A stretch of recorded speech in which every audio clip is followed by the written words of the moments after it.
বাংলাদেশের বছরের পর বছরের জন্য এইভাবে নীতি নির্ধারণী, জাতির ভাগ্য নির্ধারণী সিদ্ধান্ত গ্রহণ করবার অধিকার কে দিয়েছে? আপনারা আপনাদের ঘোষণা অনুযায়ী আছেন আর 6 মাস, 3 বছরের চুক্তি করেন। এদেশের আমাদের মানুষের কাঁধের উপর, জনগণের কাঁধের উপর কোন জগদ্দল পাথর চাপিয়ে দিয়ে যেতে চান? 1 বছর ভালোই কেটেছে, 6টা মাস আছেন, ভালোই ভালোই চলে যান।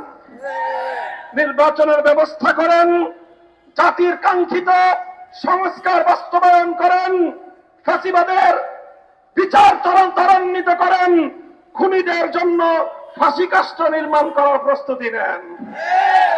বাংলাদেশের ইসলাম, এদেশের মানুষের ঐতিহ্য, এদেশের মানুষের স্বাধীনতার বিপন্ন করবার যে কোনো পায় তারা রক্ত দিয়ে রুখে দেব, জীবন দিয়ে রুখে দেব আমরা।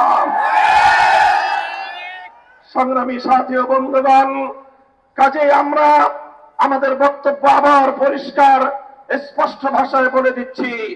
গতকালকের আমাদের অন্তর্বর্তীকালীন সরকারের নীতিগত সিদ্ধান্ত, জাতিসংঘের মানবাধিকার কমিশন সংক্রান্ত সেই সিদ্ধান্তকে হেফাজতে ইসলাম প্রত্যাখ্যান করছে। হেফাজতে ইসলাম এই সিদ্ধান্ত মানে না, এই সিদ্ধান্ত কার্যকর হতে দেবে না।